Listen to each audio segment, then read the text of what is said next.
எல்லாம் வல்ல இறைமையை வணங்கி மகிழ்கின்றேன். இந்திய திருநாட்டினுடைய 75வது குடியரசு தின விழாவை முன்னிட்டு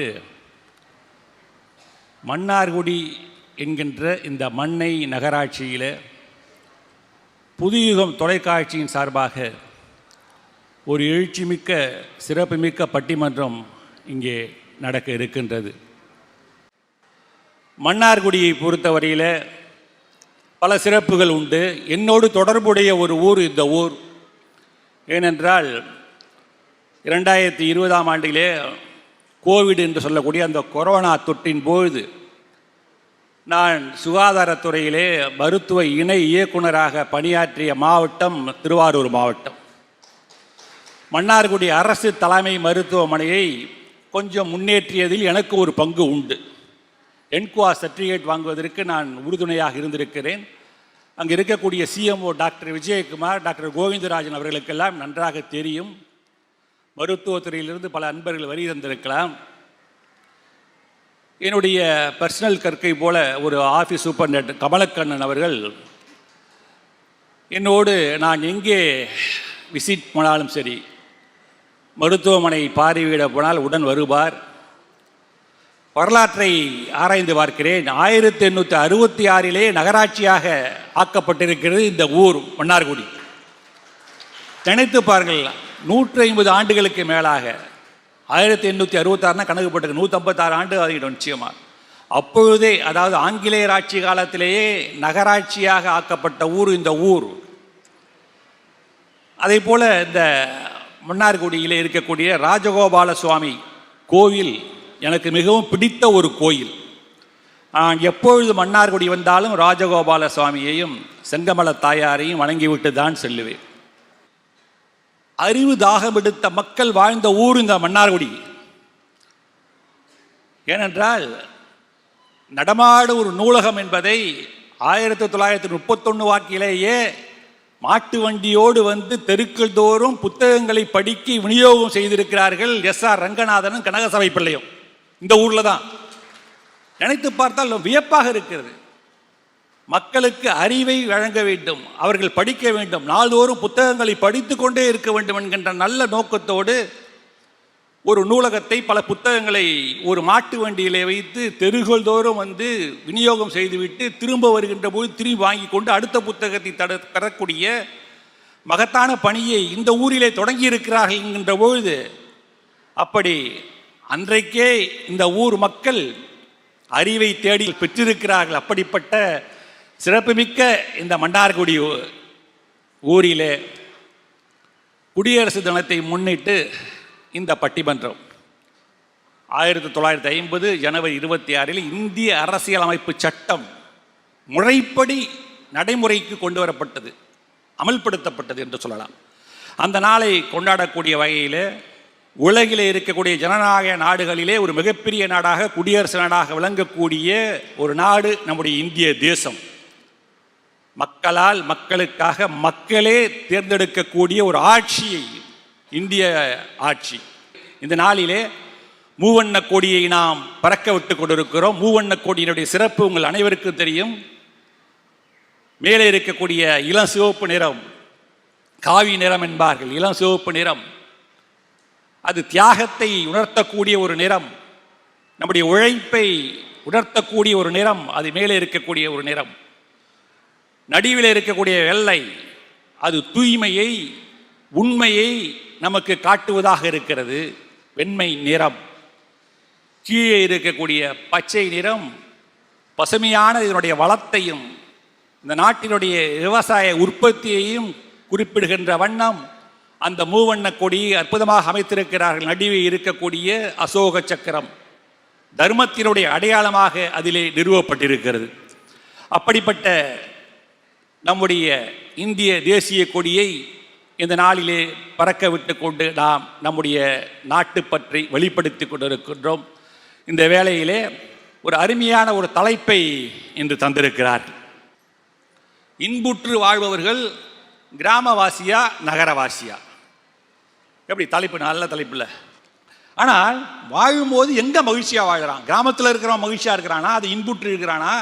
நகரத்தில் உள்ளவள் இருக்கிறானா? மகிழ்ச்சிங்கிறது எங்கே இருக்குன்னு கேட்டிங்கன்னா, ஒரு பெரிய ஞானியை, ஒரு துறவியை கையில் ஒரு மூட்டையோடு, தன்னுடைய பொருளோடு, அதில் எல்லாம் வச்சுருக்கிறான். அவனுடைய ட்ரெஸ்ஸு, கொஞ்சம் அவனுக்கு தேவையான பணங்கள், சில ஆபரணங்கள்லாம் வச்சு மூட்டையோடு போய் இந்த நிம்மதி, இன்பம் இது எங்கே கிடைக்கும் சொல்லுங்க அப்படின்னு அவர் எப்படி பார்த்து என்ன கேட்குற?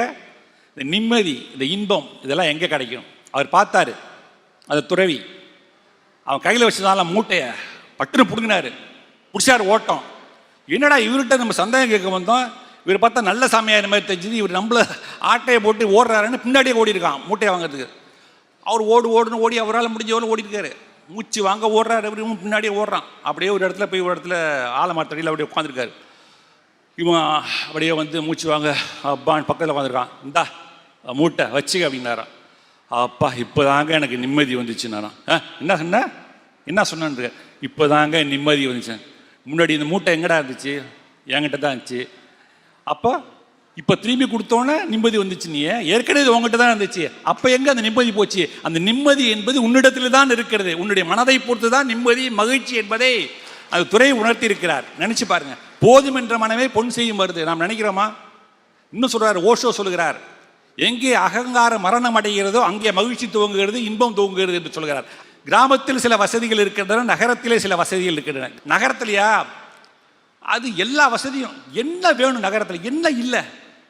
ஆசைப்பட்ட எல்லாத்தையும் காசு இருந்தா வாங்கலாம், அம்மாவை வாங்க முடியுமா?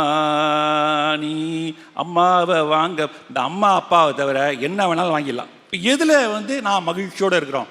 சிட்டியில் இருக்கிறவனா, கிராமத்தில் இருக்கிறவனா? 6 பேர் பேச வந்திருக்கிறார்கள், அற்புதமான பேச்சாளர்கள். கிராமவாசியே என்ற தலைப்பில் பேசியிருக்க தடியவள் வந்திருக்கிறார்.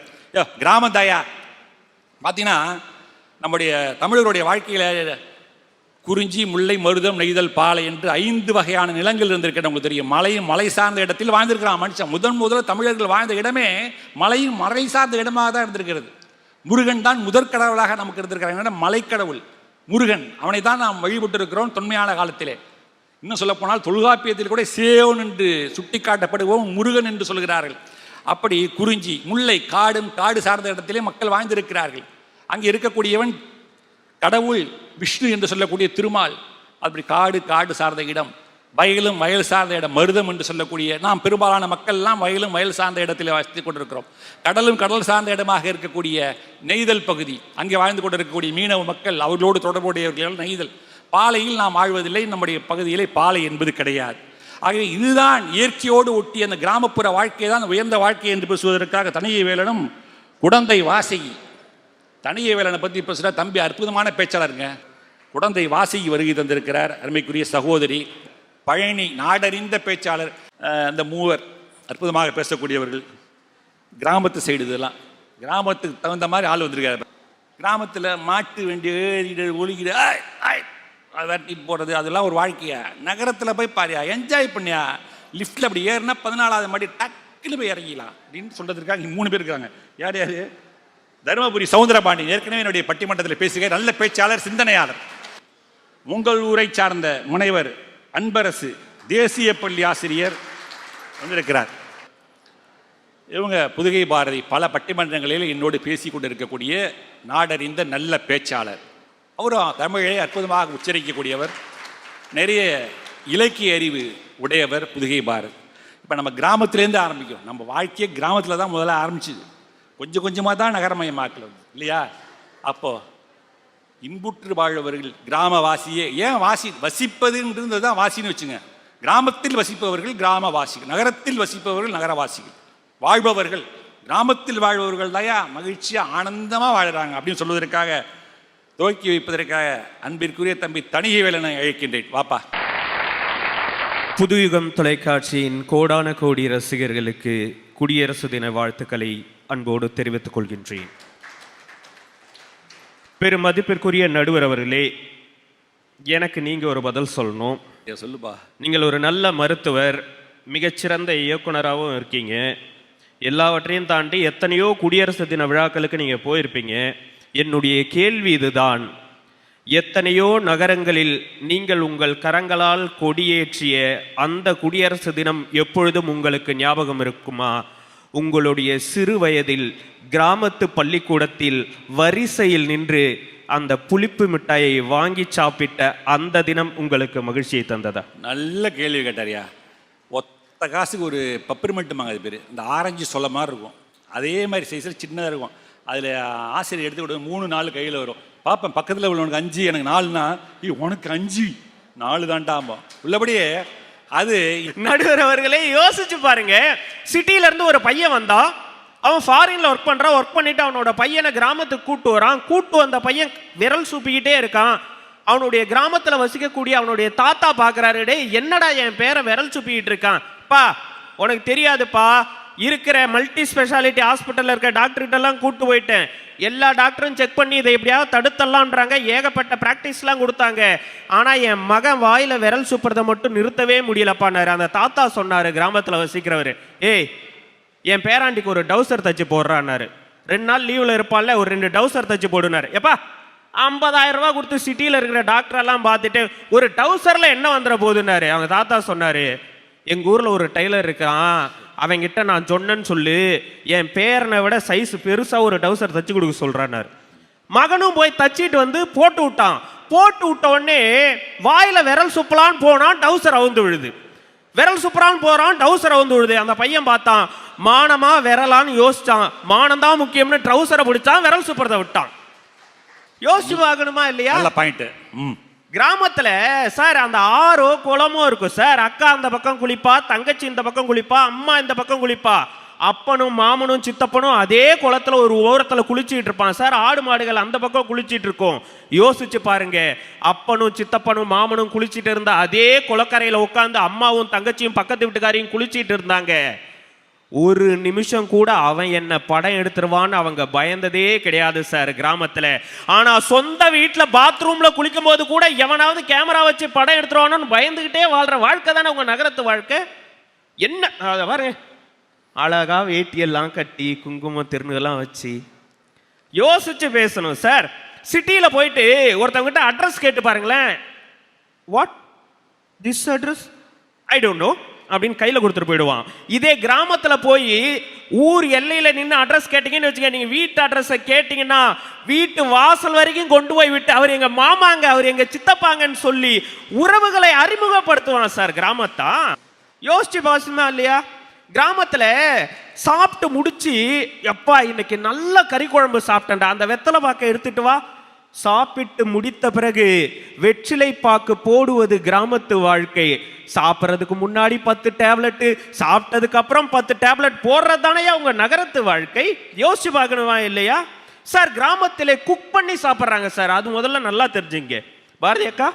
கிராமத்துல நாங்கெல்லாம் குக் பண்ணி சாப்பிட்றோம். அவங்க எப்படி சாப்பிட்றாங்க? சிட்டியில நீங்கெல்லாம் புக் பண்ணி சாப்பிட்டுட்டு இருக்கீங்க. ஆர்டர் போட்டுறாங்களா? நடுவர்களே, கிராமத்து குழந்தைகள் அறிவாளிகள் தெரியுமா? சிட்டியில் உங்க குழந்தைகளை நீங்க கொண்டு போய் நவநாகரிக எத்தனையோ பள்ளிகளில் சேர்ப்பீங்க.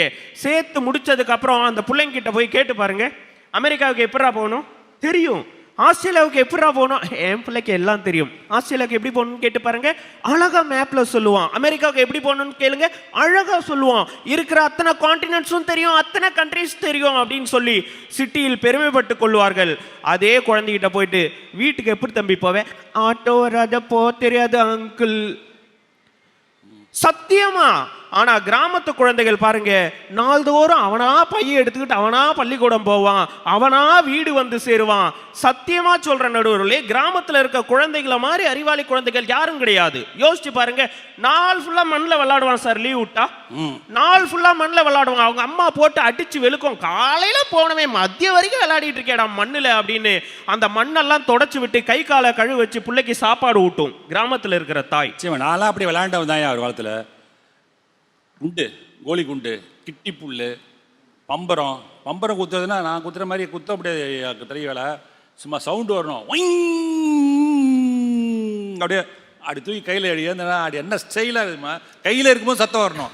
அவன் தான் பம்பரத்தில் கெட்டியாரன். நீ விட்டு பார்த்துருப்பேன்னு நினைக்கிறேன். நீ இந்த வயசு பசங்க வளரதே இல்லை. இல்லை நடுவில் நானும் பம்பரம் விட்டுருக்கேன், இந்த சவுண்டை நோட் பண்ணது இல்லை. எல்லாம் இதுலேயே இருப்பானுங்க இந்த காலத்து பசங்க. நடுவர் அவர்களே, அப்படி மண்ணில் விளையாடுற குழந்தைகள் கிராமத்து குழந்தைகள். ஆனால் சிட்டியில் போய் பாருங்க, என் சன் வீட்டை விட்டு வெளியிலேயே போக மாட்டான், எப்பவுமே ரூம்குள்ளேயே தான் சேஃபா இருப்பான். அவனுக்கு வெளியெல்லாம் சன்லைட் வந்தா ஒத்துக்கவே ஒத்துக்காது. என்ன பண்ணுவான் அவங்க புள்ள ஸ்கூல் விட்டு வந்த உடனே, அவன் வந்த உடனே அம்மாவோட மொபைல் எடுத்துக்கிட்டு அமைதியா போய் உட்காந்துருவான். அவன் என்ன பார்க்கறான்னு தெரியாது, ஏது பார்க்கறான்னு தெரியாது. என் புள்ள நகத்துல மண்ணுப்படாம நாங்க வளர்க்குறோன்றாங்க. யோசித்து பாருங்கள், கிராமத்து குழந்தைகள் மண்ணில் விளையாடினார்கள், அவர்கள் உடை மட்டும்தான் அழுக்கானது. நகரத்திலே உங்கள் குழந்தைகள் செல்லில் விளையாடி கொண்டிருக்கிறார்கள், அவர்கள் மனமும் சேர்ந்து அழுக்காகி கொண்டிருக்கிறது என்பதுதான் எங்களுடைய வாதம். பெண்ணை வர்ணிக்கிறதே எப்படிங்க சிட்டியில வர்ணிக்கிறான்? நாட்டுக்கட்டை, திம்சு கட்டை, சாக்லேட் கலரு காரி, ஸ்லேட்டு முதுகு காரி, இப்படிதான் சார் உங்களுடைய நகரத்துல வர்ணிக்கிறான். ஆனா கிராமத்துல வர்ணிப்பான் பாருங்க சார், அப்படிலாம் வர்ணிக்கவே முடியாது சார். அவ்வளவு அழகா இருக்கும் சார் கிராமத்துல வர்ணிக்கிறது. கண்ணுக்கொரு வண்ண கிளி, காதுக்கொரு கான குயில், நெஞ்சுக்கொரு வஞ்சி கொடி நீதானம்மா, தத்தி தவழும் தங்கச்சிமிழே பொங்கி பெருகும் சங்கத்தமிழே, முத்தம் தரணத்தம் வரும் நட்சத்திரம், யாரோடு இங்கு எனக்கென்ன பேச்சு, நீதானே கண்ணே நான் வாங்கும் மூச்சு, வாழ்ந்தாக வேண்டும் வா வா கண்ணே, ராசாத்தி ஒன்ன காணாத நெஞ்சு காத்தாடி போலாடுது. எவ்வளவு அழகா இருக்கு நடுவர். விஜயகாந்தை நினைவுபடுத்தக்கூடிய பாடல் நினைக்கிறேன். அற்புதம். நல்ல வாய்ப்பிற்கு நன்றி பாராட்டி இடம் அமர்கின்றேன். நன்றி, வணக்கம். அற்புதம், மிக சிறப்பான பேச்சு. இந்த பக்கம் இதுக்கு பதில் சொல்வதற்காக வருகிறார் தர்மபுரி சௌந்தரபாண்டியன். நல்ல இலக்கியங்கள் என்றால் அது மான்குடி, நல்ல இலக்கியங்கள் என்றால் அது மான்குடி, நல்ல இதயங்கள் என்றால் அது மன்னார்குடி என்று சொல்லக்கூடிய வகையில் அற்புதம். அது ராஜமன்னார்குடி இன்னொரு பேர் உண்டா. ராஜாக்கள்லாம் சேர்ந்து அந்த கோயிலை கட்டினது குலோத்துங்க சோழன் கட்டின கோயில்னு சொல்றாங்க, அது ராஜகோபாலசாமி. அதனால ராஜமன்னார்குடின்னு ஒரு பேர் உண்டு, மன்னார் கோயில்னு ஒரு பேர் உண்டு, கோயில் இருப்பதனால். அற்புதம். மன்னார்குடி வாழ் மக்களுக்கும் என் வணக்கத்தை தெரிவித்துக் கொள்கிறேன். நடுவர் அவர்களே, ஒன்றும் இல்லை, இப்போ எங்கள் அணியை பாருங்க. இவர் இந்த மண்ணின் மைந்தரான் 3 நோட்டு எழுதிட்டாரு பேசுறதுக்கு, இப்போ 4வது நோட்டு கேட்டிருக்கிறாரு. புத்தகமே போட்டுருவாரு. அந்த அளவிற்கு நகரத்தினுடைய இன்பம் இருக்குதுன்னு சொல்றேன். அங்க எங்க அண்ணனை பாருங்க, ஒன்றும் இல்லை, எழுதுறதுக்கு ஒண்ணுமே இல்லை, அதனால அமைதியாக உக்காட்டுக்கிறாரு.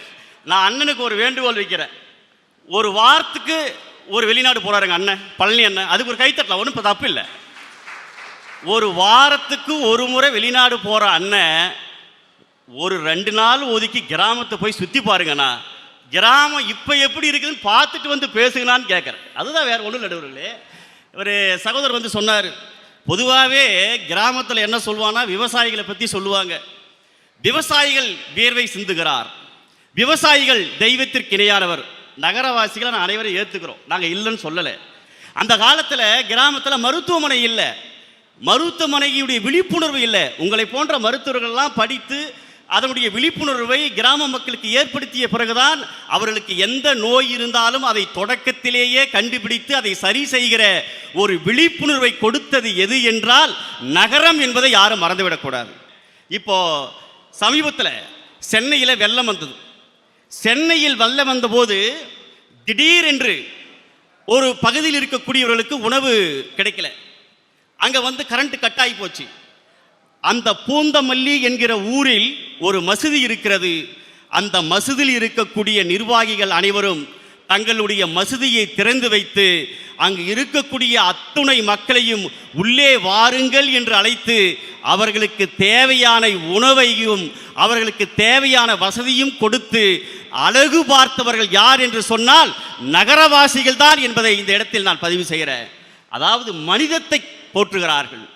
நகரவாசிகளிடையே சாதி மத வேறுபாடு கிடையாது. முகமது அலியும் ஒன்றுதான், முருகனும் ஒன்றுதான் என்று மனிதநேயத்தோடு வாழக்கூடிய மக்கள் இருக்கக்கூடிய இடம் எது என்று சொன்னால் நகரம், மாநகரம் என்பதை நீங்கள் தீர்ப்பிலே குறித்து வைத்து கொள்ள வேண்டும் என்று கேட்டுக்கொண்டு நீங்கள் ஒரே ஒரு செய்தியை சொல்லி நான் நிறைவு செய்கிறேன். கிராமத்தில் திறமைகள் இருக்கலாம், கிராமத்தில் படிக்க வேண்டும் என்கிற ஒரு எண்ணம் இருக்கலாம். படிக்க வேண்டும் என்கிற எண்ணம் கொண்டவர்களை படிக்க வைத்து அழகு பார்க்கிற பெருமை நகரத்திற்கு உண்டு. திறமை உடையவர்கள் கிராமத்தில் இருக்கலாம், திறமை உடையவர்களுக்கு அங்கீகாரம் கொடுக்கக்கூடிய அற்புதமான பணியை செய்வது நகரம் என்று சொல்லி நல்ல வாய்ப்புக்கு நன்றி கூறி இத்துடன் என்னுடைய உரையை நிறைவு செய்கிறேன்.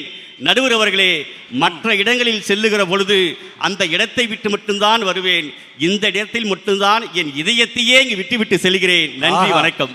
ஆஹா ஆஹா, என்ன மாதிரி பேச்சு! அவர் என்ன சொல்ல வர்றாருன்னா, இப்பெல்லாம் டிஃபரன்சியேஷன் வேறுபாடே இல்லை, கிராமம் நகரம்னு பிரிக்கிற மாதிரி கிடையாது. அவங்களும் ரொம்ப அட்வான்ஸாக இங்கே கூட வந்துட்டாங்கன்னு சொல்லிட்டு இந்த கூட்டத்தை அவர் பக்கம் சேர்த்து எழுதிருக்காரு.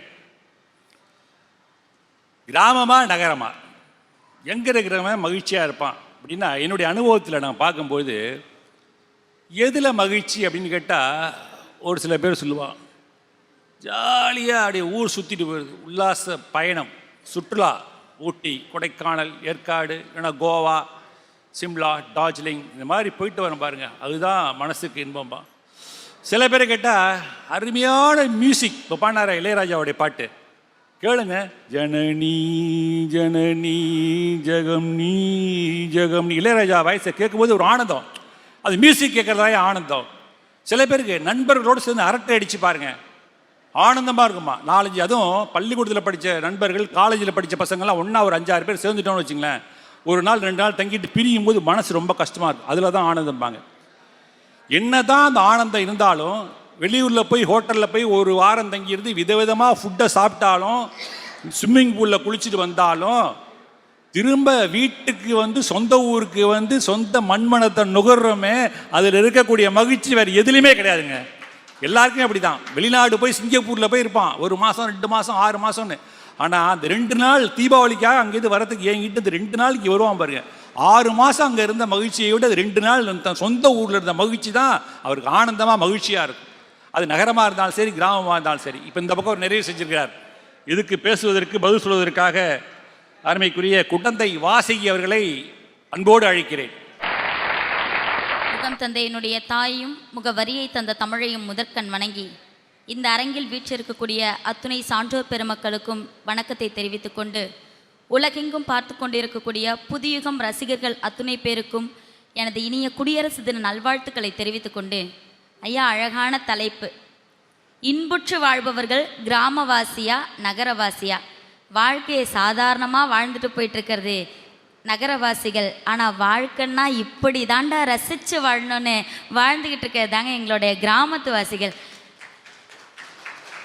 ஐயா எதிரணியிலேருந்து வந்து சொன்னாங்க, இன்னைக்கு இருக்கக்கூடிய இளைஞர்களும் இன்னைக்கு இருக்கக்கூடிய கிராமவாசிகளும் நகரத்தின் மீது ஆசைப்பட்டு நகர உணவுகளுக்கெல்லாம் நாங்கள் மாறிட்டு இருக்கோம்னு நினச்சிட்டு இருக்கீங்க. அதுதான் தவறான ஒரு கருத்து. காக்கா முட்டைன்னு ஒரு படம் வந்துச்சு. அந்த படத்தில் 2 சின்னஞ்சிறு பசங்க அந்த பீஸாவை எப்படி தான் இருக்குதுன்னு சாப்பிட்டு பார்க்கணுன்னு ரொம்பவே சுற்றுவானுங்க. ரொம்ப பிரச்சனை இல்லை, சின்ன சின்ன ரூபாய்களாக சேர்த்து கொஞ்சம் கொஞ்சமாக சிறுக சிறுக சேர்த்து அந்த பீஸாவை ஒரு நாள் சாப்பிட்றதுக்கு போவாங்க. அவங்க ஆயா கிட்ட போய் கேட்கும்போது ஆயா தோசை சுட்டு அது மேலே தக்காளி, அந்த படத்தில் இருக்கிறப்பல என்னென்ன காய்கறிகள்லாம் இருக்குதோ அதெல்லாம் வச்சு இதை தாண்டா பீஸான்னு சொல்லி கொடுப்பாங்க. இப்படி இருக்காது பீஸா, நான் படத்தில் பார்த்தா அது வேற மாதிரி இருக்குன்னு சொல்லுவான். இதே பீஸாவை ஒரு நாள் அவனுக்கு சாப்பிட்றதுக்கு வாய்ப்பு கிடைக்கும். அப்போ அந்த சின்ன காக்கா முட்டை சொல்லுவான், இதுக்கு நம்ம ஆயா சுட்ட தோசையே நல்லா இருந்துச்சுடா. உண்மைதான் உண்மைதான். சமைச்சு சாப்பிட்டப்ப உணவெல்லாம் எங்களுக்கு மருந்தாக அமைஞ்சுதுங்க. வீட்டில் சமைச்சு சாப்பிடக்கூடிய கிராமத்து மக்களுக்கு ஒவ்வொருத்தவங்களுக்கு உணவு மருந்தாக அமைஞ்சிட்ருக்கு. ஷவர்மாவை மட்டுமே சாப்பிட்டுட்டு இருக்க உங்களுக்கு தாங்க இந்த ஷவர்மாவே விஷமாக மாறிட்டு இருக்குதா இல்லைங்களா? நித்து நித்து நெல்லிச்சோறு நெய் மணக்கும் கத்தேரிக்கா, நித்து நித்து நெல்லிச்சோறு நெய் மணக்கும் கத்தேரிக்கா, நேத்து வச்ச மீன் குழம்பு என்னை இழுக்குதையா, நெஞ்சிக்குள்ள அந்த நினப்பு வந்து மயக்குதையா, பச்சரிசி சோறும் உப்பு கருவாடும், சின்னமனூர் வாய்க்கா சேலு கண்ட மீன், குருத்தான முளக்கீரை வாடாத சிறுகீரை, நினைக்கையில எனக்கு இப்போ எச்சி ஊறுது, நெஞ்சிக்குள்ள அந்த நினப்பு என்ன மீறுது. ஆஹா, முள்ளும் மலரும் மகேந்திரன் டைரக்ஷனில் உருவான அற்புதமான படத்திலிருந்து அந்த பாடலை பாடியிருக்கிறார். இன்னைக்கு பசிக்காக சாப்பிட்டுட்டு இருக்கீங்க, பசியோட சேர்ந்து ருசியோட சாப்பிட்டு பாருங்களேன். நாங்கள் பழைய சோறி, அதாவது வடித்த சாதத்தை நீங்கள் வறுத்து சாப்பிட்டுட்டு இருக்கீங்க, அதையே பொறுத்து சாப்பிடுங்க, அப்போதான் ருசி அதில் அதிகமாக இருக்கும்னு நாங்கள் சொல்கிறோம். அதாவது ஃப்ரைட் ரைஸ், அது பேர் ஃப்ரைட் ரைஸ். அது அப்படியே பாட்டினா போட்டு எண்ணெயை ஊற்றி ஊற்றி ஊற்றி ஊற்றி இப்படி இப்படி தூக்கி தூக்கி போட்டு பிடிப்பான். நீ போகும்போது பார்த்துருக்கலாம். ஏன் அது மேலே மேலே தூக்கி போட்டு பிடிக்கிறான்னா, சாப்பிட்றா மேலே போகலாங்கிற மாதிரி சிம்பாலிக்காக அப்படி காட்டுறான். எதிரணியிலேருந்து வந்து ஐயா சொல்லும் பொழுது சொன்னாங்க, கிராமத்திற்கும் நகரத்திற்கும் இன்னைக்கு ஒன்றும் பெருசாக வேறுபாடில்லை. அதைத்தான் நாங்களும் சொல்கிறோம், கிராமத்துக்கும் நகரத்துக்கும் ஒன்றும் பெருசாக வேறுபாடில்லை. நாங்கள் கிராமத்தில் ஏரியை தேடி போய் குளிப்போம், ஆனால் நகரத்தில் ஏரியே உங்களை தேடி வருது, அதில் நீங்கள் குளிச்சிட்டு இருக்கீங்கன்னு சொல்கிறோம். இன்னைக்கு இயற்கையுடைய வளங்களை மதிக்க தெரியாதவங்களா இருந்துட்டு இருக்கீங்களே, இன்னைக்கு எவ்வளவு கொடைகளை நமக்காக கொடுத்துட்டு இருக்குது. நல்ல பண்பு எதுங்க? தெரியாத ஆளுக்கிட்ட ஒரு அட்ரஸ் கேட்கணும்னாலும், சார் இந்த அட்ரஸ் எங்கே இருக்குது அப்படின்னு கேட்கறது நகரத்து வாசிகள். அண்ணே இந்த ஊருக்கு எப்படி போகணும் சொல்லுங்க அப்படின்னு அண்ணேன்னு அன்பா சொல்லக்கூடியது தாங்க எங்களுடைய கிராமத்து ஆட்களாக இருக்கிறாங்க. நிஜமாவே சொல்லணும்னா, முகத்தை பார்த்து கிராமத்தில் ஒரு புள்ளியோட மூஞ்சி லைட்டாக வாடி இருந்துச்சு, லேசாக வாடி இருந்துச்சு, ஒரு வாட்டமாக இருந்துச்சுன்னா, என்னையா அம்மா அடிச்சிட்டாளா, அப்பன் திட்டானா அப்படின்னு முகத்தை பார்த்து அன்பு தெரிவிக்கிறது கிராமத்து வாழ்க்கை. முகநூல்லையே அன்பு எங்கே இருக்குன்னு தேடிட்டு இருக்கிறது தானங்க உங்களுடைய நகரத்து வாழ்க்கை. விருந்தாளிங்க வீட்டுக்கு வராங்க வச்சுக்கோங்களேன், விருந்தாளிங்க வீட்டுக்கு வராங்க, கிராமத்துல அந்த உபசரிப்புன்றது கிராமத்துல மட்டும்தாங்க அப்படிலாம் இருக்க முடியும்.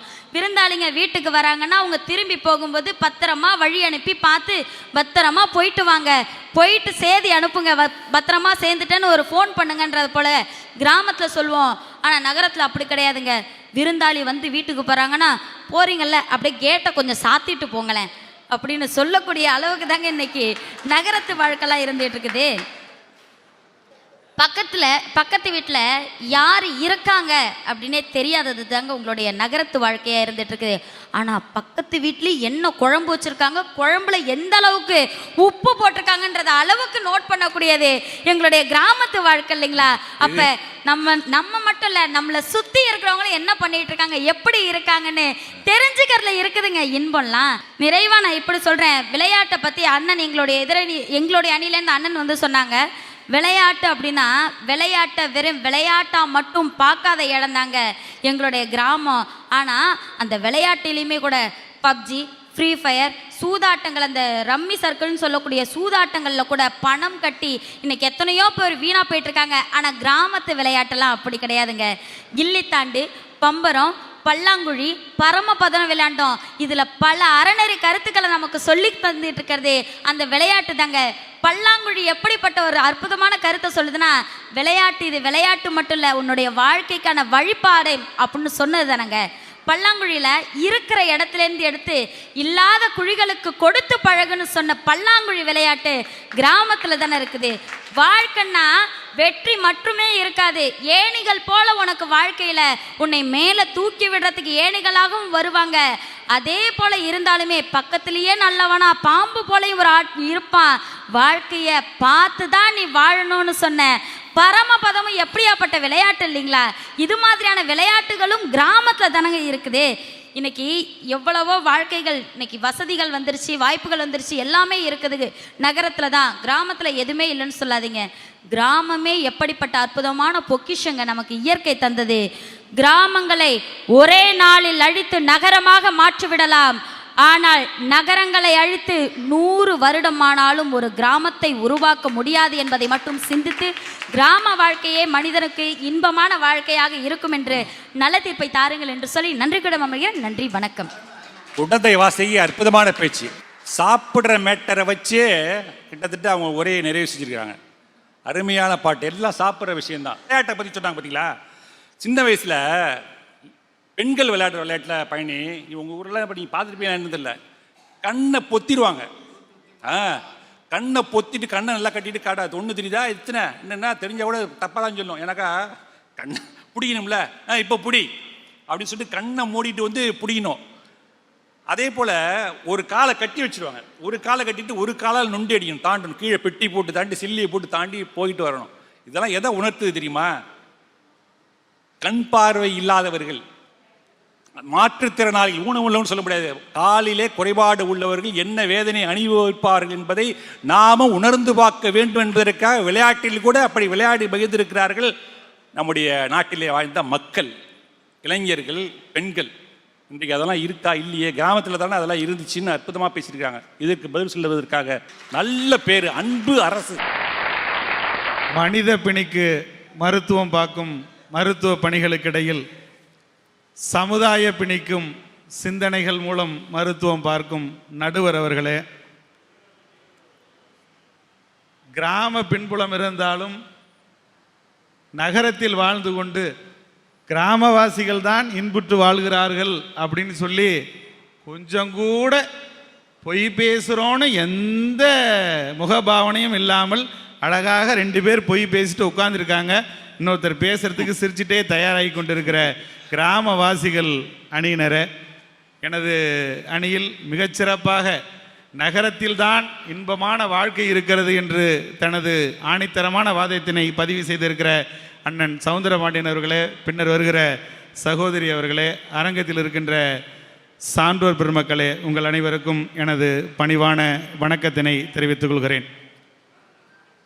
130 கோடி மக்கள் கொண்ட இந்திய திருநாட்டில் இந்தியா இந்தியர்களால் ஆளப்படுகிறது என்பதன் அடையாளமாக இருக்கும் குடியரசு தின வாழ்த்துக்களை புதுயுகம் தொலைக்காட்சி நேயர்கள் அனைவருக்கும் தெரிவிப்பதில் மற்றற்ற மகிழ்ச்சி அடைகிறேன். அனைவருக்கும் குடியரசு தின நல்வாழ்த்துக்கள். ஜேசிஐ இயக்கத்திலே ஜேசிஐ கோட்பாடில் சொல்லுவோம், government should be of laws rather than men என்று. அரசு சட்டங்களால் அமைய வேண்டுமே அன்றி மனிதர்களால் அல்ல என்கிற சட்டத்தின் ஆட்சியை, ஜனநாயகத்தின் ஆட்சியை, மக்களால் மக்களாட்சி நடைபெறுகிறது என்பதன் அடையாளமாக இருக்கிற இந்த குடியரசு தினத்திலே உங்களை சந்திப்பதிலே மற்றற்ற மகிழ்ச்சி கொள்கிறேன். இந்த மன்னார்குடியினுடைய மைந்தனாக திருவாரூருக்கு தேரழகு, கும்பகோணத்திற்கு கோயில்கள் அழகு, மன்னார்குடிக்கு மதிரழகு என்று சொல்லுவாங்க. மன்னார்குடியில் இருந்த குளங்களின் எண்ணிக்கை 92, மன்னார்குடிக்கு குளங்கள் அழகு.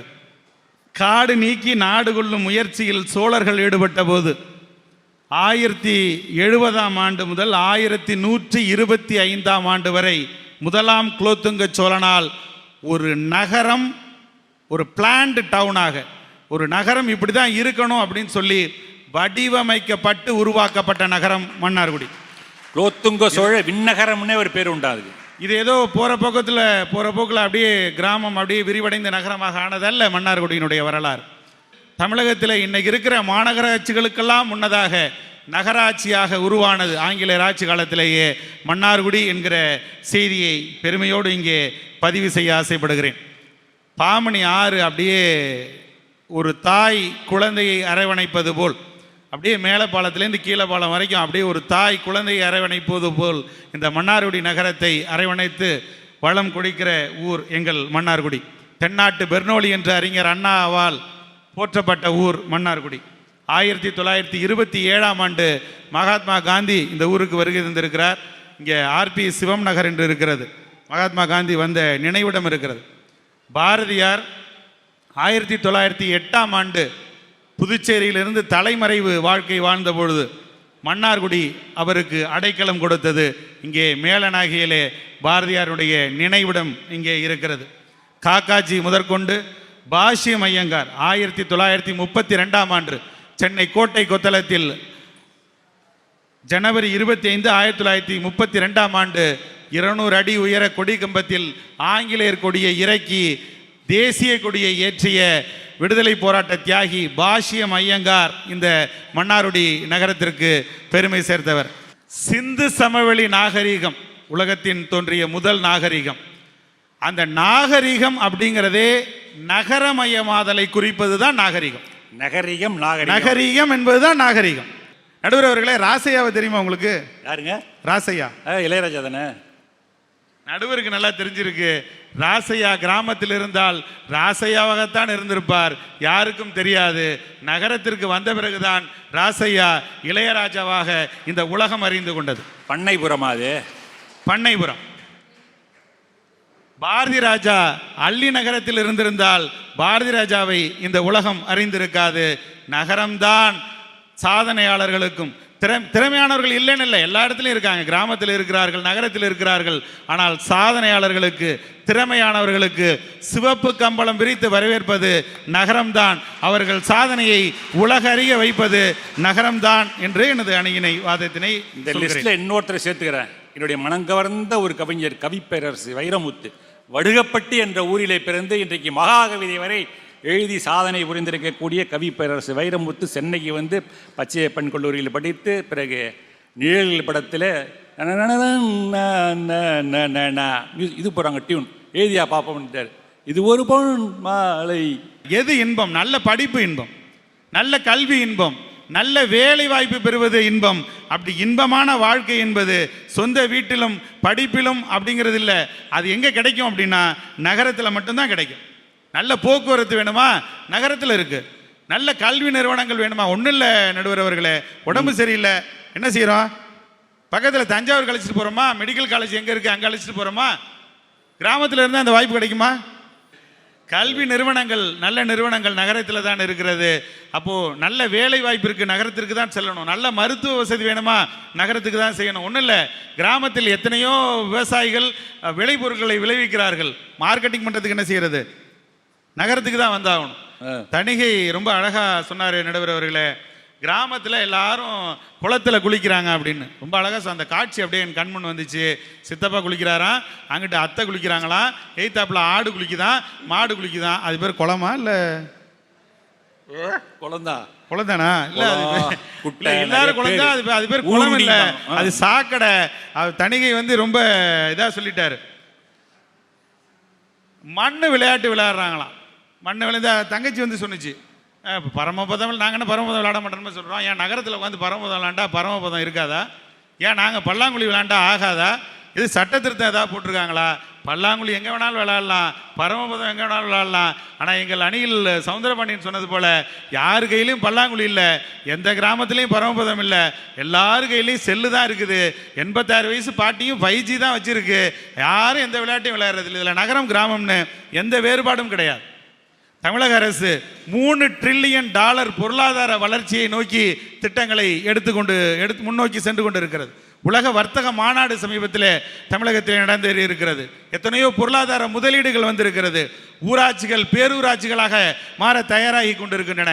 பேரூராட்சிகள் நகராட்சிகளாகவும், நகராட்சி மாவட்டங்களாகவும், மாநகராட்சிகளாகவும், 38 மாவட்டம், இன்னும் அதிகமான மாவட்டங்களுடைய எண்ணிக்கையும் நாடு வளர்ச்சி அப்படின்னு போனால் அது நகரமானால்தான் அந்த வளர்ச்சி சாத்தியம். அப்படி நகரத்தில் மட்டும்தான் மக்கள் இன்புற்று இருக்கிறார்கள். இன்பமான வாழ்க்கை நகரத்தில் தான் கிடைக்கும் என்கிற தீர்ப்பை வழங்குவீர்கள் என்ற நம்பிக்கையோடு இடம் அமர்கிறேன். வணக்கம், நன்றி. கிராமத்தில் வாழறதுல உள்ள சில சங்கடங்கள்லாம் சொன்னார். ஏதோ ஒரு சினிமாவில் அந்த வசனம் வரும், வித்தார கெல்லி விறகடிக்க போனாலாம் கத்தாழ மில்லு கொத்தோடு குத்திச்சான். சரி தானே? 16 வயதுலேயே நினைக்கிறேன். காந்திமதி பேசுகிற வசனம். இதெல்லாம் இந்த மாதிரியான இந்த வசனங்கள் பழமொழியெல்லாம் கிராமத்தில் தான் தெரிஞ்சு. அதுவும் குளம் அந்த மாதிரி குளிக்க போகிற இடத்துல 4 பேர் இடத்துல பெண்கள் பேச ஆரம்பித்தாலே சும்மா வாயால் பரப்பி விடுங்க. தெரியுமாடி சேதி அப்படின்னு, அங்கே வந்துருக்கால அம்புஜம் யார் வரா தெரியுதா அப்படின்னு பரப்பி விடுவாங்க. நான் குளத்துலையும் நீங்கள் ஒருதலை ராகம் படம் பார்த்தீங்கன்னா தெரியும். அதெல்லாம் கிராமத்தில் தான். அந்த மூட நம்பிக்கை, இந்த சாதி இன்னும் இந்த கிராமத்தில் தான் இருந்துட்டுன்னு சொல்லிட்டு சிறப்பாக பேசியிருக்கார் அன்பரசு. இந்த பக்கம் அணியை நிறைவு செய்வதற்காக நாடறிந்த நல்ல தமிழ் பேச்சாளர், நகைச்சுவை பேச்சாளர் சி. பழனி அவர்களை அன்போடு அழைக்கிறேன். வாங்க. பேரன்பிற்கும் பெருமதிப்பிற்கும் உரிய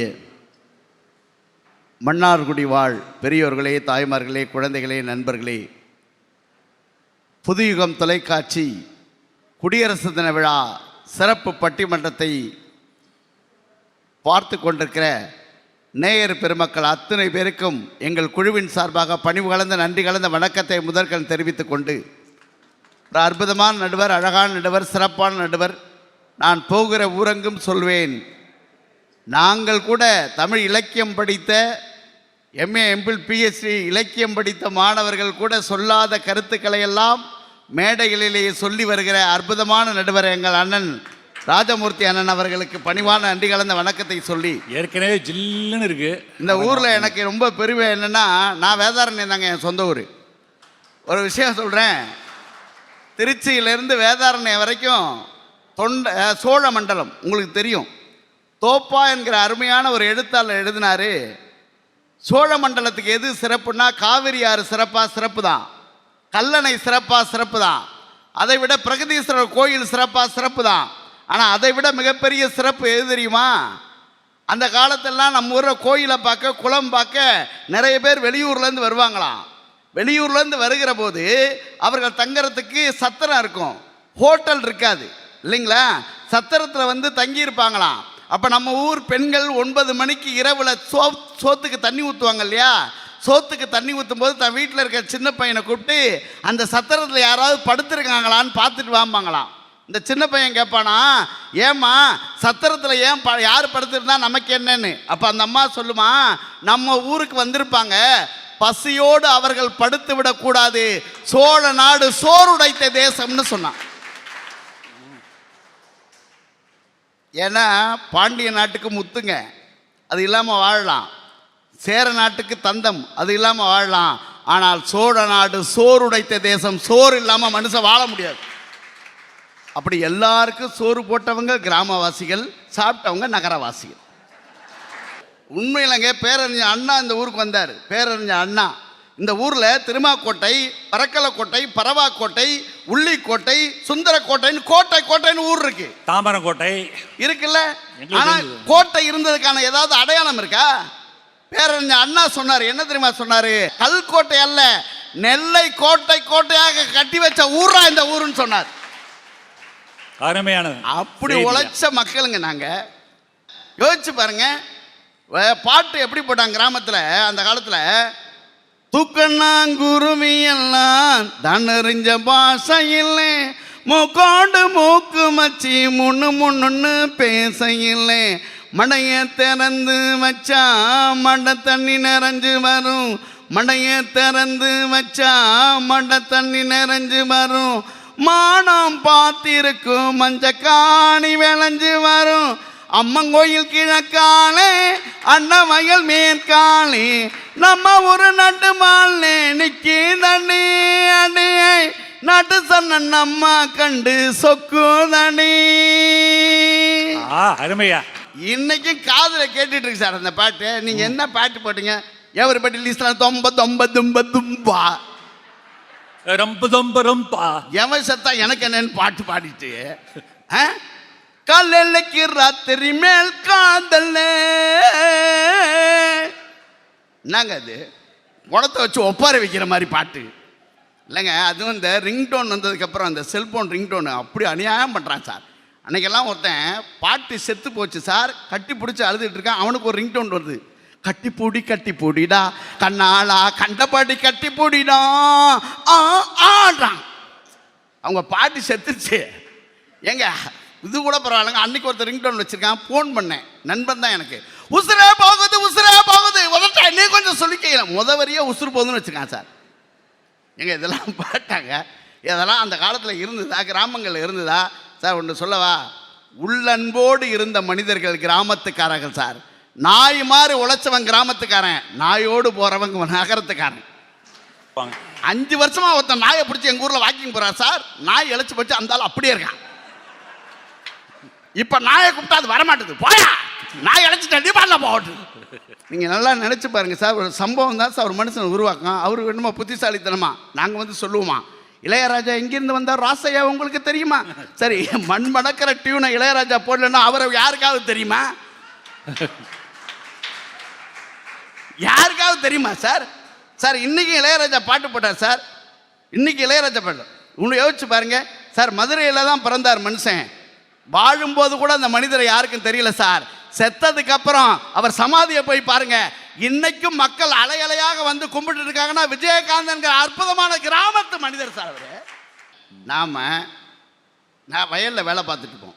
கார் வரும், காரா இப்படி பார்ப்போம் நம்ம. இப்போ கார்ல போறவன் வயல்ரா அதிசயமா பார்க்குறான் சார். கிராமத்தில் இன்னைக்கு சார் பெரியவங்க இன்னைக்கு சொல்றேன், எங்க தாத்தா சொல்லுவார், 1000 கோத்திர மல்லாத்திர கல்லைத்திர பிடிச்சின்னு சாத்துற, 110 கோத்திர வளைய பத்திர எண்ணெய் ஊத்துற மசாலாவை ஏத்துற, தத்தக புத்தக பத்திர ராத்திரில கத்துற காலில் மல்லாந்துக்கிறேன். ஏதாவது விளங்குச்சா? தெரியல. தான் தென்கட்சி சுவாமிநாதன் சொல்லுவார், பேசுறவங்களுக்கு கேட்கறவங்களுக்கு புரியலன்னா அது தத்துவம், பேசுறவனுக்கே புரியலன்னா அது மகா தத்துவம். இப்ப நீங்க சொன்னது மகா தத்துவமா? மகா தத்துவம். ஆனா இதுல ஒரு அர்த்தம் இருக்கு. என்ன அர்த்தம்னா, 1000 வருஷம் வாழ்வேன்னுச்சா ஆமை 1010 கோத்திர மல்லாத்திர ஒரு கல்லை ஏத்துற பிடிச்சிக்கின்னு சாத்துற. 100 வருஷம் வாழ்வேன்னுச்சா மீன் 110 கோத்திர வலைய போத்துற எண்ணெயை ஊத்துற மசாலாவை ஏத்துற. நல்லா மீனை வறுத்து எடுத்துறான் நம்ம ஆளு. 10 வருஷம் வாழ்வேன்னுச்சா தவளை தட்டக்க புத்தக பத்துற ராத்திரியில் கத்துற காலைல மல்லாந்துக்கிற ராத்திரியில் கீன்னு கத்திட்டு ஒரு 2 வீலர் காரை ஏற்றிட்டு போயிருப்பான். ஒரு மனிதன் எத்தனை ஆண்டுகள் வாழ்ந்தான் என்பது முக்கியம் இல்லை சார், எத்தனை ஆண்டுகள் மகிழ்ச்சியோடு வாழ்ந்தான் என்பதுதான் வாழ்க்கையில் மிக முக்கியமான. எல்லார்கிட்டையும் எல்லாம் இருக்கு சார். மனித நேயத்தோடு நடப்போம். இன்னைக்கு அந்த மனித நேயம் அழிந்து போகாத இடமாக இருக்கிறது கிராமங்கள். அதனால வாழ்க்கையில என்னைக்கு நீங்க எங்க போனாலும் உங்கள் கிராமங்களை சுமந்து கொண்டே இருங்கள் என்று சொல்லி அற்புதமாக ரசித்த உங்கள் அத்தனை பேருக்கும் நன்றி சொல்லி விடைபெறுகிறேன். நன்றி, வணக்கம். மிக சிறப்பான பேச்சு, சிரிக்கவும் வைத்திருக்கிறார். பதில் சொல்ல வராங்க, வாங்க. புதுகை பாரதி நிறைவு செய்கிறார். இன்புற்று வாழ்பவர்கள் நகரவாசிய. முடியாட்சி முடிவுக்கு வந்து குடிகள் ஆட்சி செய்யும் அற்புதமான ஒரு நன்னாளாக மலர்ந்திருக்கும் நம் பாரத தேசத்தின் இந்த குடியரசு தின விழா நிகழ்ச்சியினை புதுயுகம் தொலைக்காட்சி வாயிலாக ரசித்துக் கொண்டிருக்கும் அனைத்து பெருமக்களுக்கும் அன்பான வாழ்த்துக்கள் சொல்லி என்னுடைய பேச்சை தொடங்குகின்றேன். உலகத்துல கிரேக்க நாகரிகம், ரோம் நாகரிகம்னெல்லாம் படிச்சோம்லங்க, அது பெருமையா படிச்சுக்கிட்டு இருந்தோம். ஆனா அதுக்கப்புறம் அந்த நாகரிகத்துக்கு முந்தினது நம்முடைய சிந்து சமவெளி நாகரிகம்னு சொன்னாங்க. ஆனா அதையும் தாண்டியது நம்ம மதுரைக்கு பக்கத்துல கீழடி என்கின்ற ஒரு ஊர் 5000 ஆண்டுகள் பாரம்பரியமான ஒரு நகர நாகரிகமாக இருந்திருக்கிறது. எவ்வளவு பெருமையா நம்ம பேசுறோம். அருமை அருமை. அது பூம்புகார்ல புதையுண்ட நகரத்தை பார்க்கின்ற போது 10,000 ஆண்டுகளுக்கு உட்பட்டது என்றான். ஏங்க அந்த காலத்துல, எந்த காலத்துல, எத்தனையோ 1000 ஆண்டுகளுக்கு காலத்திற்கு முன்னாடியே தங்கத்துல கோதை அப்படின்னு ஒரு பெண்ணினுடைய பெயர் பொறிக்கப்பட்டிருக்கிறது என்றால் எவ்வளவு உயர்ந்த ஒரு பொருளாதாரத்திலும் பெண்கள் முன்னேற்றத்திலும் நாம் தன்னிறைவு அடைந்திருக்கிறோங்கிறத இன்னைக்கு நினைச்சு நினைச்சு நம்ம சந்தோஷப்படுறோமா இல்லைங்களாங்க? நகரமெல்லாம் ஆகாத மாதிரியும் நாளை பின்ன மெட்ராஸுக்குள்ள உள்ள வந்து பாருங்க 3 பேரும் பிச்சு போடுறேன் பிச்சு. என்ன பேச்சு உங்களுக்கு? அதுல அப்துல் கலாம் ஐயாவை பற்றி அவர் சொன்னாரு, ஆசிரியருக்கு மரியாதை கொடுத்தாரு தென்கட்சி ஐயாங்கிறது உண்மைதான், இல்லைன்னு சொல்லலை. கொஞ்ச நாளைக்கு முன்னாடி செய்தித்தாள்கள்லையும் ஊடகத்துக்கள்லையும் நீங்க பார்த்துருக்கலாங்க. சென்னை மாதிரியான ஒரு பெரிய நகரத்தினுடைய பெரிய ரயில்வே ஸ்டேஷன், அந்த ரயில்வே ஸ்டேஷன்ல பல ஆண்டுகளுக்கு முன்னாடி ஆசிரியையாக பணியாற்றிய ஒருத்தங்க ஏதோ ஒரு குடும்ப சூழல், ஏதோ ஒரு பாவம் துரதிர்ஷ்டத்துல அவங்க யாரும் இல்லாம பிச்சை எடுத்துட்டு இருந்திருக்காங்க. அந்த ஆசிரியையை அவர்களுடைய மாணவி அடையாளம் கண்டுபிடித்து, இவங்க நம்மளுடைய பள்ளிக்கூடத்தை ஆசிரியையாச்சே, ஐயோ என்ன இப்படி இருக்காங்களேன்னு அவங்கள அரவணைச்சு வீட்டுக்கு கூட்டிட்டு வந்து தன்னோடு இப்பொழுது தொடர்பில் உள்ள பள்ளி தோழர்களை எல்லாம் ஒன்னா சேர்த்து அந்த ஆசிரியையை இப்பொழுது தங்களுடைய தாய் போல் பராமரித்து வருகிறார்கள் என்று சொன்னால் நகரத்து பிள்ளைங்களுக்கெல்லாம் மனசுக்குள்ள ஈரம் இல்லாமலா இருக்குது? ஒன்றும் குறையில. அன்னைக்கு கிராமத்துல எல்லாம் அண்ணன் தம்பி அக்கா தங்கச்சி மாமன் மச்சான் பங்காளி அங்காளி இப்படி எல்லாம் இருந்தாங்கன்னா அந்த உறவுகளை இன்னைக்கு அபார்ட்மெண்ட்ல இருக்கிற நட்புகள் சரியாக ஈடு செய்து கொண்டிருக்கின்றன என்பதை மறுக்கவே முடியாதுல்ல. வெளியில தள்ளி இருந்தா கூட வீட்டுல இருக்கிற பெரியவங்க பசியாரணும்னு டன்சோல புக் பண்ணியாவது சாப்பாடு அனுப்புறோம் பாத்தீங்களா? அது எங்களுடைய பெரிய சிறப்பா இல்லையா? சாப்பாடை பகிர்ந்து கொடுக்குறோம்னு பகிர்ந்து கொடுக்கறது எப்படி? அவர் சொன்னார் பாருங்க, ராத்திரி 9 மணிக்கு சத்திரத்துல யாராவது படுத்திருக்காங்களான்னு பார்த்துட்டு வாடா தம்பி அப்படின்னாரு. எப்படி? நம்ம வீட்டில் எல்லாரும் சமைச்சு 3 வேளை மூக்கு பிடிக்க தின்னுட்டு மிச்சம் மீதி இருக்கிறத கொண்டு போய் சத்திரத்தில் இருக்கிறவங்களுக்கு போடுறதாமா. அது இல்லைங்க, டப்பாவில் டிஃபன் பாக்ஸில் சாப்பாடு அம்மா கொடுக்கும் போதே, அம்மா இன்னைக்கு தக்காளி சாப்பாடு வச்சிருக்கிறியா, என் ஃப்ரெண்டுக்கு அது ரொம்ப பிடிக்கும், இன்னொரு டப்பா சேர்த்து கொடுன்னு சமைக்கும் போதே ஃப்ரெண்டுக்கும் சேர்த்து கொண்டு போறது எங்களுடைய பிள்ளைங்க. இளையராஜா அவர்களுக்கு என்ன தனிப்பெரும் சிறப்பு? சென்னையோடு மட்டும் நின்று விடாமல் எந்த இங்கிலீஷ்காரன் எந்த லண்டன்காரன் நம்மளை பார்த்து நம்ம ஊர்ல பேசக்கூடாதுன்னு சொன்னாங்கல்ல ஒரு காலத்துல வெள்ளக்காரங்க ஆட்சியில, நம்ம ஊர் தலைவர்கள் எத்தனை பேருக்கு வாய்ப்பூட்டு சட்டம் போட்டிருந்தாங்கல்ல சார், நடந்துச்சுல்ல? அந்த லண்டன்ல போய் நின்னுக்கிட்டு இளையராஜா சிம்பொனி இசையமைத்து நம்ம பார்த்து வாயை திறக்காதன்னு சொன்னவனை எல்லாம் வாயை பொளந்து கேட்க வச்சு மாஸ்ட்ரோ பட்டத்தை வாங்கிட்டு வந்தாரு பாருங்க. அதனாலதான் இன்னைக்கு அவருக்கு பெருமை. இங்கே இருந்து கிளம்பி போய் முதல்ல அந்த தம்பி சொன்னாரு, உங்களுக்கு புளிப்பு மிட்டாய் பிடிக்குமா, ஆரஞ்சு மிட்டாய் பிடிக்குமா, கல்கோனா பிடிக்குமா? எனக்கு கூட தான் பிடிக்கும். அதுக்கு என்னப்பா? எங்க புளிப்பு மிட்டாயும் ஆரஞ்சு மிட்டாயும் கல்கோனா மிட்டாயும் சாப்பிட்றது அந்த நொடி மகிழ்ச்சி. அது இல்லைன்னு நான் சொல்லலை. சின்ன பிள்ளைங்களா இருக்கிற போது அப்படி விளையாட்டு பிள்ளைங்களா நம்ம அந்த ருசியிலேயே தெளிச்சு இருப்போம். அது இல்லை, அப்படி புளிப்பு மிட்டாயோ ஆரஞ்சு மிட்டாயோ சாப்பிட்டா அது தனிப்பட்ட மகனுக்கு மகிழ்ச்சி. ஆனால் எப்போ தெரியுமா ஊருக்கே மகிழ்ச்சி வரும்? அப்படி கிராமத்தில் சுத்திக்கிட்டு இருந்த பிள்ளை நகரத்துல போய் படிச்சு பெரிய அதிகாரியா, பெரிய அரசியல் தலைவரா, பெரிய பதவியில உட்கார்ந்து இருக்கிறவரா, சைரன் போட்ட வண்டியில வந்து இறங்கி நின்று அந்த ஊர்ல பள்ளிக்கூடத்துல கொடியேத்துறாரு பாருங்க, அதுதாங்க ஊருக்கே பெருமை. ஒரு காலத்துல விவசாயிகள் வருஷம் முழுக்க விவசாயம் பண்ணிட்டு தை மாதத்துல தான் அறுவடை செய்வாங்க. அதுல எத்தனையோ நட்டம் வந்தது. ஆனால் தொழில்நுட்பம்னு ஒண்ணு வந்துச்சு பாத்தீங்களா? அதுல பசுமை புரட்சின்னு ஒண்ணு வந்தது.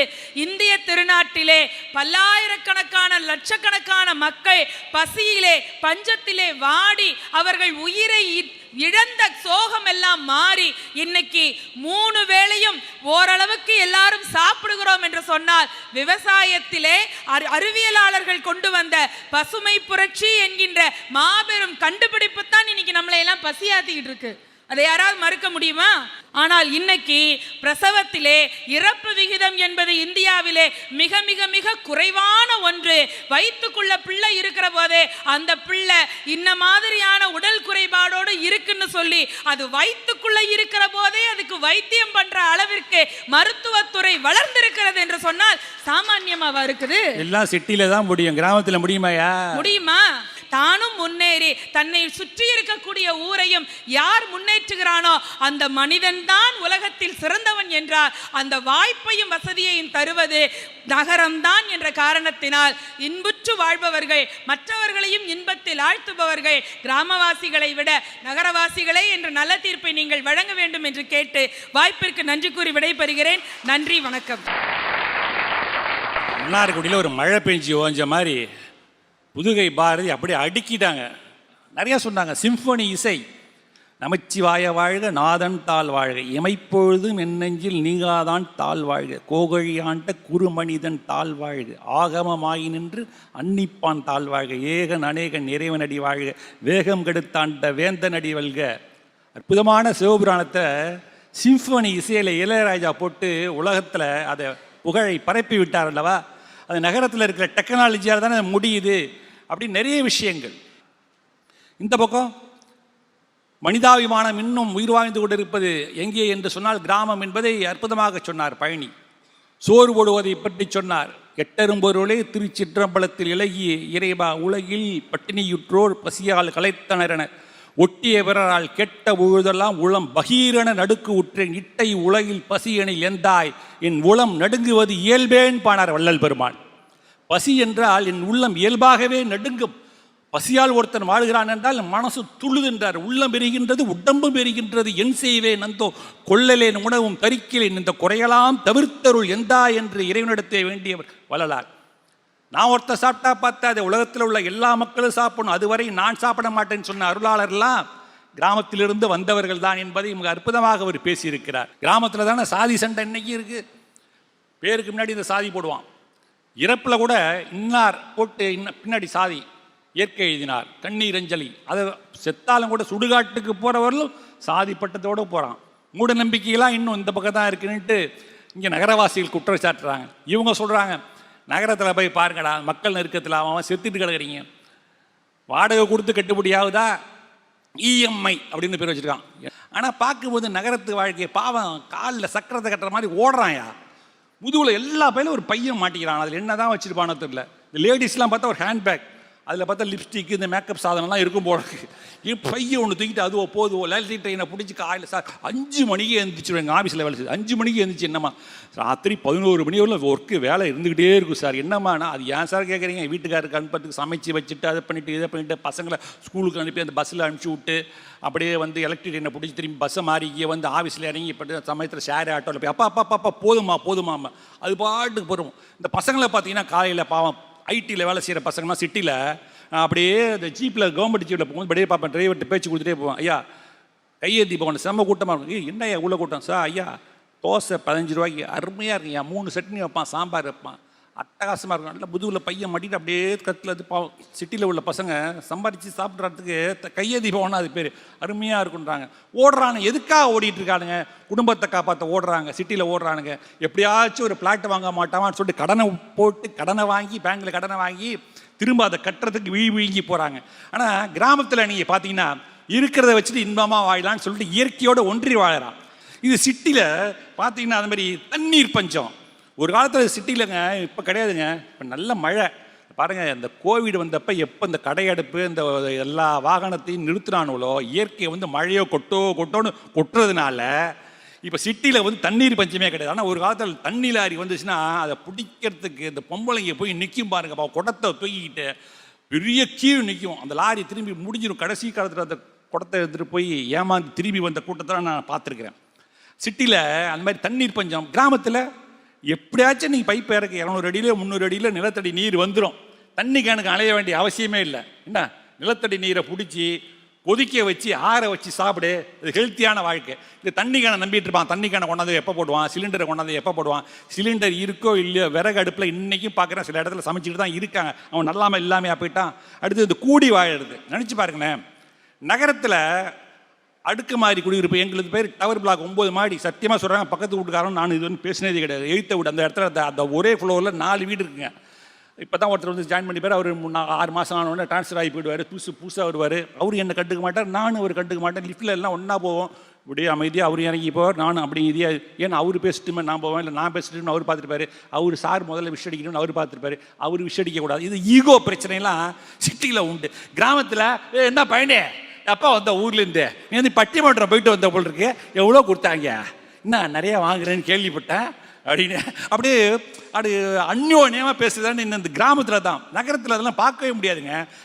ஆண்டாளுடைய திருப்பாவையில் கீசு கீசு என்று ஆணைச்சாத்தன் கலந்து பேசும் பெச்சரம் கெட்டிலையோ பேய் பண்ணே அப்படின்னு ஆண்டாள் ஒரு இடத்துல பாடுவாங்க திருப்பாவையில். கீசு கீசு என்று, அதான் ஆணைச்சாத்தன் ஒரு பறவையாம். அது என்ன பறவைன்னு பார்த்தா கரிச்சாங்குருவி. கரிச்சாங்குருவின்னு பறவை காலையில் காத்தால 3:30 மணிக்கு கத்த ஆரம்பிச்சிடும். அப்போ மார்கழி மாதத்தில் ஏண்டே இன்னும் தூங்கிட்டு கிடக்குறீங்க பாரு, ஆணைச்சாத்தன் பாரு கரிச்சாங்குருவிலாம் கத்த ஆரம்பிச்சிருச்சு, நீங்கள் கண்ணனை நினச்சி குளிச்சுட்டு தொழணும் வணங்கணும்னு எண்ணமே இல்லையா, பேய் பண்ணே இன்னும் தூங்கிக்கிட்டு இருக்கீங்க, அது சத்தம் போடுற சத்தம் உன் காதில் வீழலையா? ஆண்டாள் சொல்கிறா. காலையில் எழுந்துச்சுன்னா கிராமத்தில் எங்கள் வீட்டில் பயணி காக்கா கத்துறது, இந்த குருவி அந்த குருவி கத்துறது, சில குருவி வந்து ஜன்னடத்தில் டக்கு டக்கு டக்கு டக்குன்னு கொத்துங்க. காலையில் கொத்து எங்கள் முன்னாடி சொல்லுவா, ராசிங்க அது என்னடி ராசினா பணம் வருங்கம்பா. குருவி வந்து கண்ணாடி கொத்துனா பணம் வருமா? ஆமாங்க பணம் வருங்க அப்படின்னு சொல்லுவாங்க. அது கிராமத்தில். இங்கே எங்கேயாவது குருவியை பார்க்க முடியுதா? எங்கள் அம்மாவாசைக்கே காக்கா காக்கான்னு கூப்பிட்றான். சிட்டியில் ஒரு காக்கா கூட திரும்பி பார்க்க மாட்டேங்குது. இது அடுக்குமாடி வீட்டில் 100 வீடு 200 வீடு ஒரே இடத்துல இருக்குது. எல்லா பயிலும் அம்மாவாசை கூப்பிட்டா எல்லா பயிலும் சோறு வச்சா எவன் விட்டு சோத்தை அது திங்கும். கிராமத்தில் இன்றைக்கும் அது அந்த ஆடு மாடு அதோட அந்த பார்க்கும்போது, அந்த இயற்கையை பார்க்கும்போது, அந்த பசுமையான வயல்களை பார்க்கும்போது மனசு எவ்வளோ இலேசாகிறது. இதையெல்லாம் பார்க்கின்ற போது நகரத்தில் நிச்சயமாக இல்லை. என்னதான் இருந்தாலும்டா மெட்ராஸுக்கெலாம் போகலான்டா, அதிகபட்சம் 4 நாள் 5 நாள் நமக்கு தேவையானதெல்லாம் வாங்கிக்கிட்டு, நம்ம எதாவது டேப் ரெக்கார்டெல்லாம் சரி பண்ணால் மூர் மார்க்கெட்டு போய் நம்ம கிடைக்காத சாமான்லாம் வாங்கிக்கிட்டு, நீங்கள் அந்த சிந்தாதிரிப்பேட்டை போட்டிங்கன்னா 2 வீலர் 4 வீலர் சாமான் பழைய சாமான்லாம் வாங்கிக்கிட்டு அடுத்து நம்ம ஊருக்கு வந்துடணும்டா. நம்ம ஊருக்கு வந்து நம்ம ஊரில் இருக்குதாண்டா சுகம். அது மாதிரி சுகம் உலகத்தில் கிடைக்கவே கிடைக்காதுடா. நீ தான் 5 ஸ்டார் ஹோட்டலில் போய் பாரு, தங்கிட்டு பா, ஏசியை போட்டு அது குறைப்பான், எழுந்திரிச்சு ராத்திரியில் தூக்கம் வேணாம் 23 வைப்பான், அப்புறம் பார்ப்பான் அதிகமாக குளிராகுதுன்னு 24 வைப்பான், 25 வைப்பான், தூக்கம் வராது. ஆனால் வீட்டில் ஆலமரத்தடியிலே உள்ள சாதாரண ஒரு கைத்து கட்டில் சும்மா திண்ணையில் படுக்கும்போது அது இயற்கை காற்று வீசும்போது அடிக்கக்கூடிய அந்த நேரத்தில் வரக்கூடிய உறக்கம், அந்த நிம்மதியான உறக்கத்திற்கு ஈடு இணை உலகத்தில் உண்டா? சொல்லி பாருங்க. அந்த மாதிரி பாசம் நேசம் அன்பு எல்லாம் கிராமத்தில் தான் இருக்குது. நீச்சல் குளத்தில் குளிக்கிறான் 5 ஸ்டாரில். இப்போ போன ஒரு பூவாருன்னு சொல்லிட்டு பக்கத்தில் போன திருவனந்தபுரத்தில் இப்போ தங்கியிருந்தேன். ஸ்விம்மிங் பூலில் குளிக்கிறான பணக்காரெலாம் குளிக்கிறானுங்க. இருந்தாலும் அதில் ஆர்டிஃபிஷியலாக சில இதெல்லாம் போடுறான், ஆன்டி இன்ஃபெக்டிவ் ப்ளீச்சிங் பவுடர்லாம் போடுவான். அது சரியில்லை.